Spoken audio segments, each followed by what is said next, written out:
Hey everybody, it's Manic Mark coming to you from the bunker system located underneath the art villa, found somewhere in the jungles of the Midwest. And I'm coming to you with a thing on the Matt Helm Lounge series, blogged a record, and Natural 20 said he was going to go get it, and I went and got it. I don't know if he's got it yet, but it's great. Okay, and I got this from Liz. It was in the box. I didn't know what it was about. It's our expanding community. There's a pie wheel, and there's all these things in it. I have no idea what it does, but there it is. Thank you, Liz. The Matt Helm movie series, lounge series. You got your 4 basic movies. I don't have it down here, but one of them had Elkie Summers. Woo! She's smoking in that movie. She's the only thing in the movie. She managed to get through it with a bit of grace, you know, without, not like everyone else. It's one of the more horrible movies I've ever watched, and I enjoyed it immensely. But you had Sharon Tate, poor Sharon. You know what happened to her, the Manson family. She's in it. She's got a kind of a horrible role to play. And Ginger from Gilligan's Island, Tina Louise, is in the dang thing. And they got her at the beginning of the thing, like dancing and stuff, like she's got a problem with her back or something's out of joint. And you know, the whole thing's got that 70s, like, way too much light, and Dean Martin, I mean, you know, he's way too old to be making this movie like this, and to be, you know, and he's like, all the women, you know, is like, yeah, I like some of that, you know, and then he does, and they're like, yeah, you're going to get some, but then he never does all the way through the movie, and there's continuity errors, and it's just painful to watch. He has like a whole helicopter in the trunk of a car he puts together too at one point. It's just amazing. But the most interesting thing is that the older man, younger woman thing, you know, like that was like a big deal, you know. In the like, I mean, when I grew up in television and movies, it was always like the older star. He'd been around a while and had enough, you know. They were able to make movies where they would get young actresses to play, you know, their something they'd be interested in, or their love interest, or their wife, or their girlfriend. I don't know, whatever it is. It was always this fantasy land, like Bob Newhart and Suzanne Plachette. Who believed that? But it's really horrible in this movie.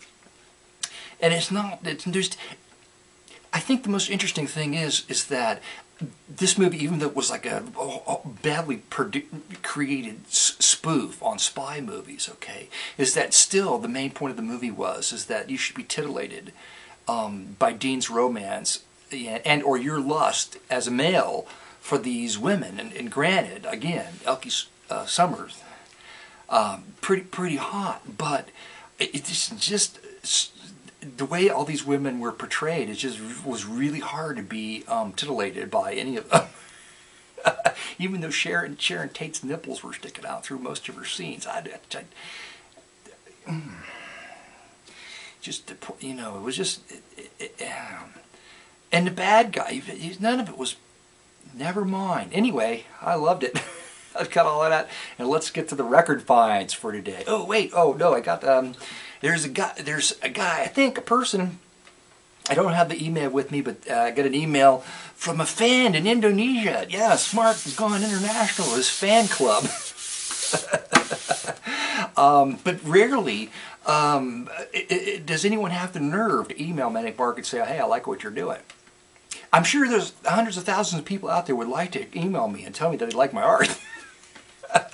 But only 1 or 2 do occasionally. And I got an email, said they liked what I was doing. It was childlike, not childish. That was sweet of them to say that. And they liked the honesty and sincerity in the artwork. And I'm glad that somebody can, you know, see through the craziness. I like to put my honesty and sincerity behind kind of like a foggy, shattered window pane and a wood frame that's on fire, and it may explode in your face at any moment, but it's there.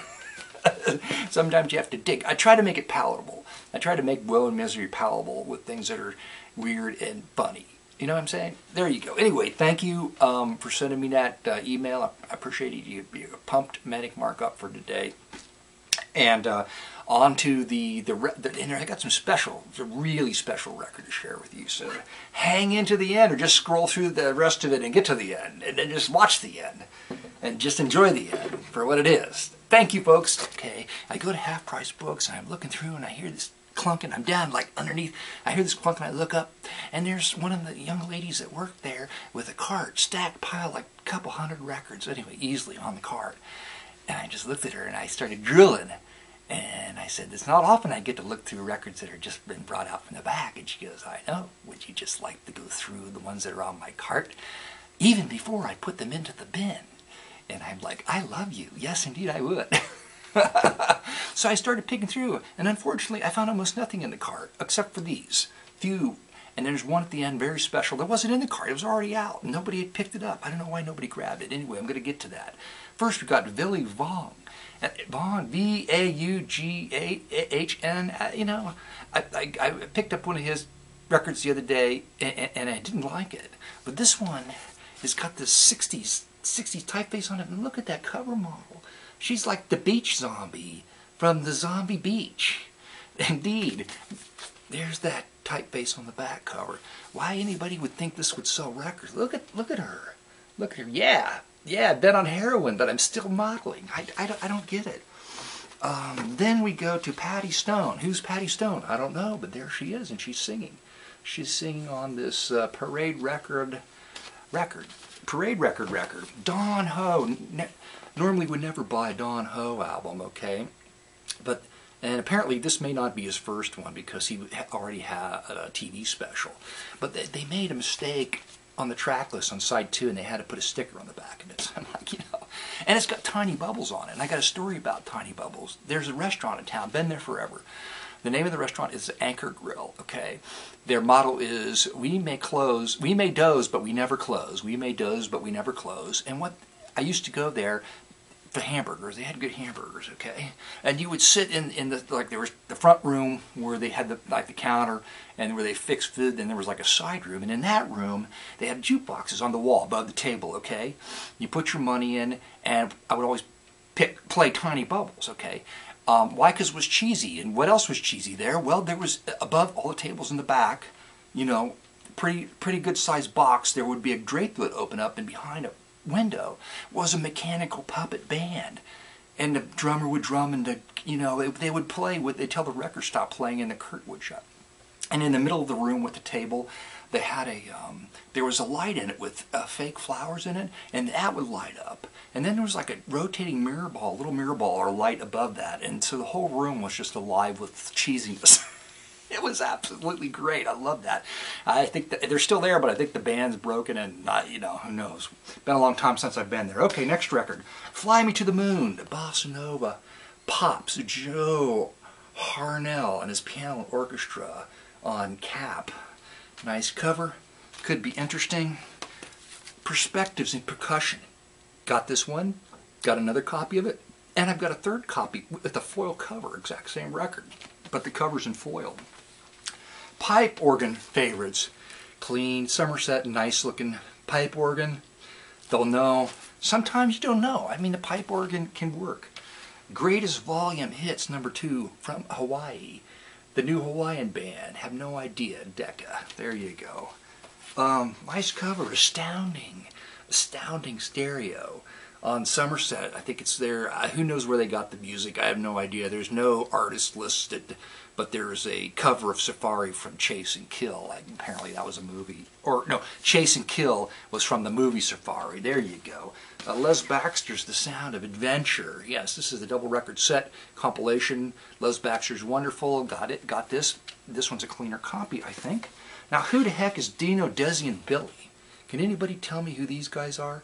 Dino, Desi, and Billy. On the back it says that they're Hollywood's hip teens, and they sing I'm a Fool and other large songs.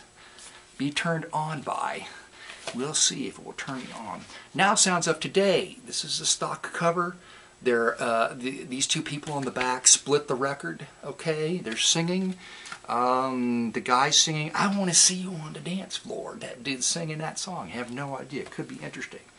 Roger Williams, a great space age cover. There's a little tiny piano on a mysterious monolith there on the table. Just a terrific, weird design. Another pipe organ favorites. Could be actually the same record with a different cover. Same artist anyway, and both on Somerset. Now, for the piece of the resistance. at Half Price Books the record that was already in the bin that nobody had grabbed up.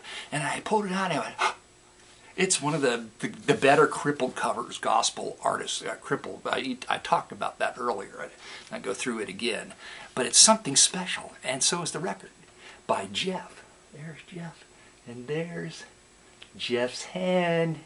He doesn't have a hand. In fact, that's all he's got. He doesn't even have an arm. The other arm is gone. And it gets worse. Look at that poor guy. Holy crap. I'm glad he's got something to do and he can sing. Poor Jeff. Poor Jeff's messed up. But this is one of those classic crippled covers, and I'm very pleased to have it in my collection and to be able to get it at Half Price Books at a very desirable price. Anyway, that's it. I'm going to play something from Jeff. Here you go. Oh. I Could Have Been Crucified, as if it couldn't become any more special. This record, it's got a cover of I Could Have Been Crucified on it, one of Manic Mark's favorite gospel tunes. And here you go. Take it away, Jeff.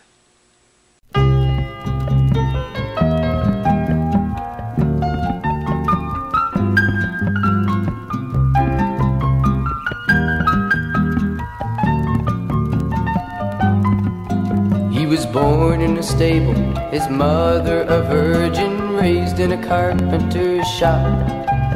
His people were slaves, his parents were poor, his friends were a lowly lot.